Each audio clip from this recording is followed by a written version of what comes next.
Dördüncü söz. Bismillahirrahmanirrahim. Es-salatu imadu'd-din.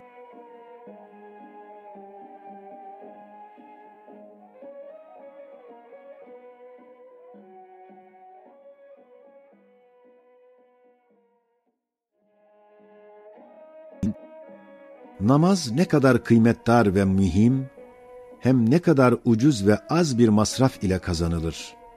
Hem namazsız adam ne kadar divane ve zararlı olduğunu, 2 kere 2 4 eder derecesinde kat'î anlamak istersen, şu temsili hikayeciye bak, gör.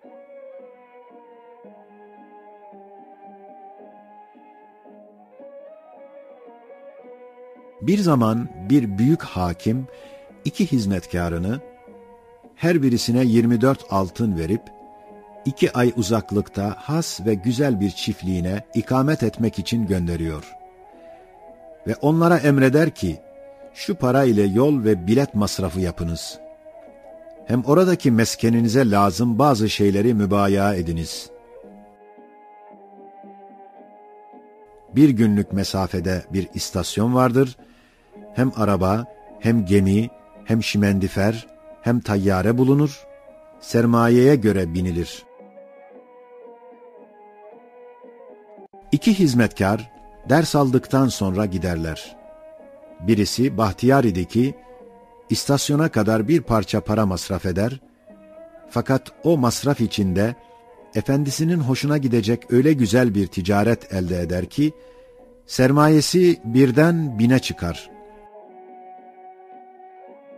Öteki hizmetkar, bedbaht, serseri olduğundan, istasyona kadar 23 altınını sarf eder. Kumara mumara verip zayi eder. Bir tek altını kalır.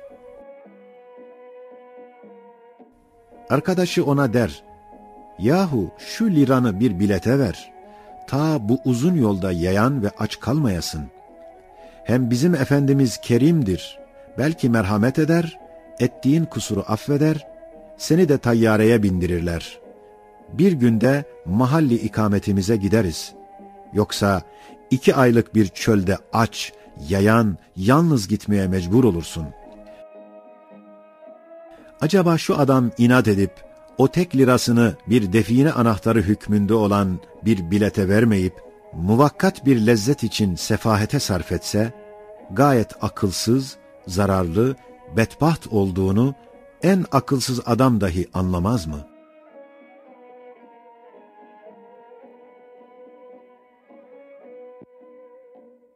İşte ey namazsız adam ve ey namazdan hoşlanmayan nefsim!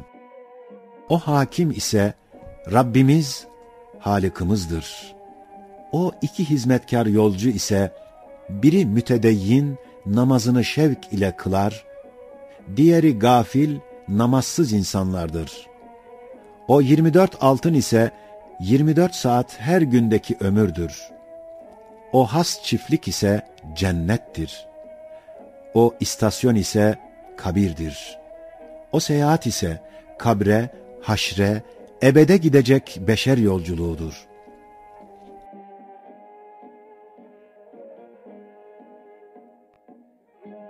Amele göre, takva kuvvetine göre o uzun yolu mütefavit derecede kat ederler. Bir kısım ehli takva, berk gibi 1000 senelik yolu bir günde keser. Bir kısmı da hayal gibi 50.000 senelik bir mesafeyi bir günde kat eder. Kur'an-ı Azimüşşan şu hakikate 2 ayetiyle işaret eder. O bilet ise namazdır. Bir tek saat, 5 vakit namaza abdestle kâfi gelir. Acaba 23 saatini şu kısacık hayatı dünyeviyeye sarf eden ve o uzun hayatı ebediyeye bir tek saatini sarf etmeyen ne kadar zarar eder, ne kadar nefsine zulmeder, ne kadar hilafa akıl hareket eder.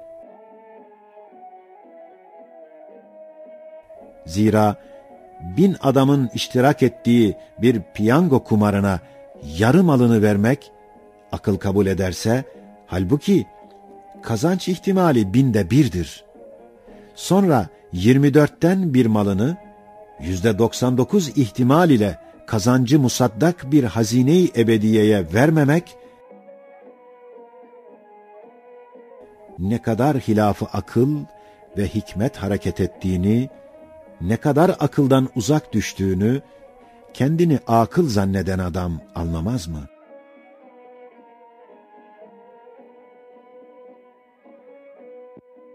Halbuki namazda ruhun ve kalbin ve aklın büyük bir rahatı vardır. Hem cisme de o kadar ağır bir iş değildir. Hem namaz kılanın diğer mübah dünyevi amelleri güzel bir niyet ile ibadet hükmünü alır. Bu surette bütün sermaye ömrünü ahirete mal edebilir, fani ömrünü bir cihette ipka eder.